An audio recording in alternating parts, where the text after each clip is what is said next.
So how do I kill my relationship? By making a lot of assumptions about another person and not checking them. That will definitely do the trick. All right, good tip. Yeah, I hear that. I hear that quite often, especially the example of somebody thinking the other person is angry at them, but not checking it, and so convinced that their friend or whoever this person is angry at them that they then treat the other person as if this is what's going on. And then, of course, the other person will respond to that in a way that will only confirm what you were thinking, because, of course, you have a different attitude toward this person now. And it's not going to help the relationship that you have with this other person. I can imagine. How often I've done it very often. I have to say, yeah, I made this mistake before. Yeah. Absolutely, yeah. Can you name the example a little bit, or? I think I've I can't think of one specific example, but I definitely have made assumptions that, I thought I should have checked the assumption first before assuming something was the case. And, I have to say also often when you make an assumption, sometimes it is the case. Yeah. Right? Yeah. But it's always good. I learned to give the other person the opportunity to share what happened in the situation. And sometimes there's another factor that you weren't seeing. Yeah. Or feeling, right, that you weren't aware of. Yeah. Or you might think someone's angry at me, and the person might be angry, but not at you, and not because of something that happened between you two, but of something else going on in their life, or some feeling, something that's going on. You don't always know. So I think I really learned that that's an important thing to first ask. This is what I'm seeing. Is that right, or is that how it is? Or just ask clarification. Yeah. Something. Yeah, it's very important if you, like you said, if you have a feeling, say somebody's angry at you, to ask them, look, I have a feeling that you're angry at me. Is that right? And then the other person gets the opportunity to explain if it's right or not. But either way, even if you are right, it's a very good moment then to have a conversation just out. Literally, someone's yelling at you. You're like, okay, just check. Yeah, it's still the same too, because I'm not sure, because you didn't literally say it, but I have a feeling. Oh yeah, someone's really angry. You're like, it seems you're a bit angry. It gets them even more angry. Yeah. But still, assumptions are, of course, even if someone can be angry, but it's like the reason why or what's going on, or am I understanding it correctly? Because 9 out of 10 times we're not really understanding each other. And then one person feels attacked, and then you go into your defense, and the other person feels attacked and goes in their defense. Yep. It's kind of like you're constantly both in some spiral of defending yourself. Yeah. And no one's really being seen or being heard or being understood. That's true. And it's also very important if you check your assumption and say you're right, say yes, the other person is angry with you. It's so important that you then ask them what your specific behavior was that made them feel angry.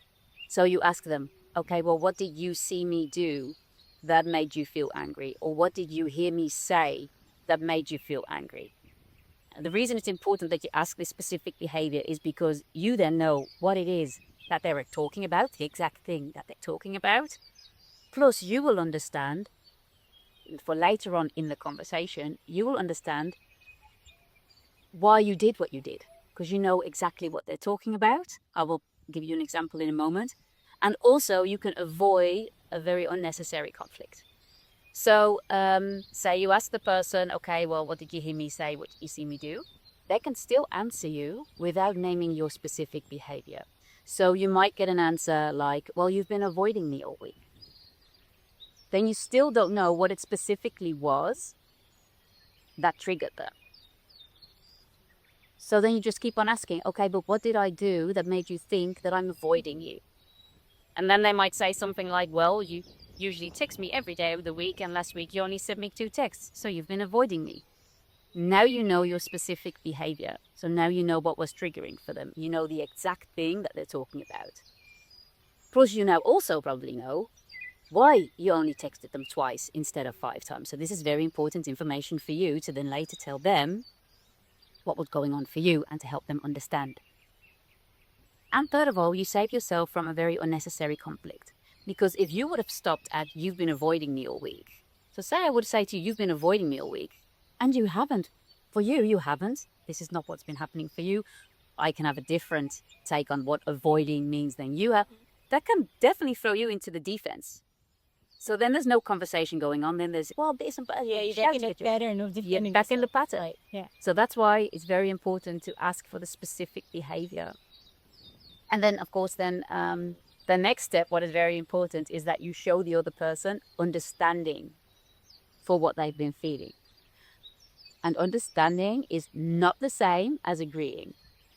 Understanding them, it does not mean that you say, hey, you're right, I did do that. It does not mean that you that you agree with them on the way they handle things. It just means you're showing understanding. So the way you can do this is, like say you've just said to me, well, Faye, you text every day of the week and you only texted me twice this week. Now I could say, the way you're explaining this to me, I completely understand that you took it that way. Or the way you're telling me this, I completely understand that you think that I was avoiding you. Because what that does, it helps the other person to calm down in their emotion. Because don't forget, they're angry at you, so they're higher in their emotion than they usually are. And you, of course, want them to hear you. Of course, you want them to know what really was going on. They're not able to hear you when they're still high in the emotion. So they need that understanding from you first to come back down, because then they can hear you again. And then you can tell them, well, I've had a really busy week at work. I've got a deadline. I've got a colleague that's ill. I have to do her work as well. I've been so busy. I just didn't think about it, but it wasn't personal. It's just that. And I never communicated that to you. And then you probably have a very nice conversation. The other person will understand that and probably ask you about your work, and you can work it out. So that's why this is one example why it's so important to check your assumptions. Because if you would have just left it, and you would have just thought, well, they're angry at me, and the other person would have thought, well, they're avoiding me, everything you do will be seen through the eyes. You know what I mean? I think most, yeah, absolutely, yeah. So, But it takes two to be, well, one person gets started, I believe. But it does take a lot of self-awareness and the willingness to look at your own patterns and yourself, right? Because if someone, asks you something and you feel attacked, you have to also be able to, to be willing to say, okay, wait, what was my behavior? What did I contribute to this? yeah. But that's a very important point that you're making, because of course, when you have this conversation with somebody and they go, yes, I am angry with you, and they start explaining because you've been avoiding me, this can do something to you as well. If this triggers you, if you can feel resistance building up, then I would suggest to not continue the conversation, because then you have two people that are high in emotions, and then you have two egos talking at each other and not with each other. Both want to be heard, both want to be right. It's not about the connection anymore, because this is all about the connection. It's not about the connection, it's being right, being heard.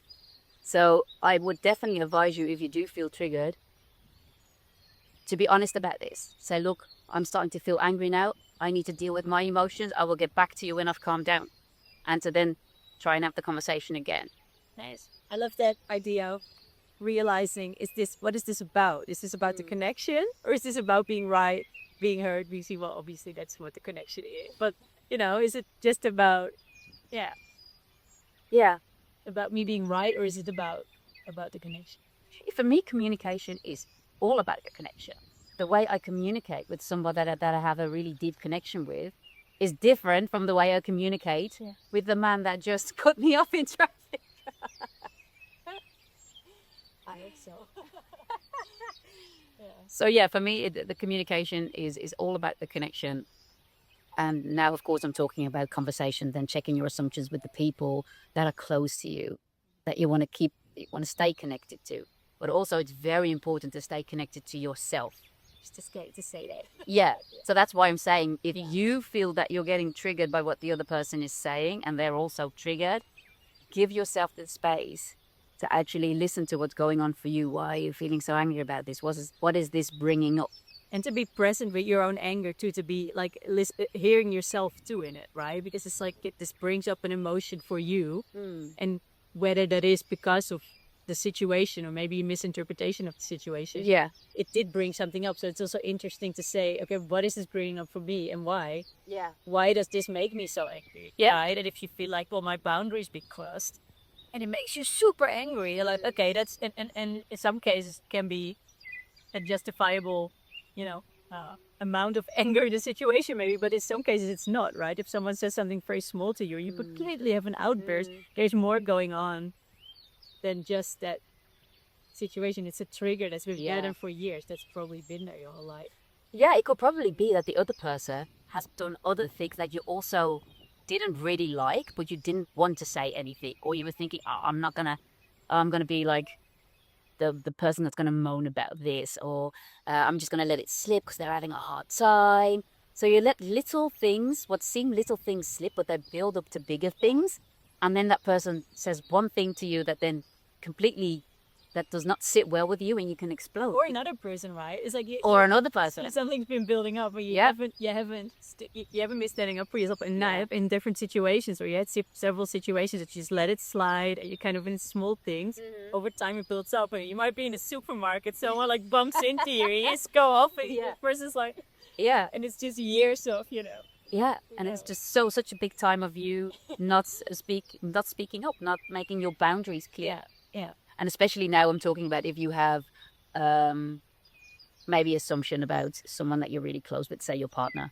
Could be that he or she has been doing things throughout the week, little things that you might not like, but you didn't say anything about it.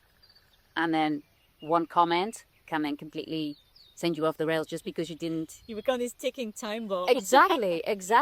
So so as soon as you notice an assumption, the quicker you check it, the better.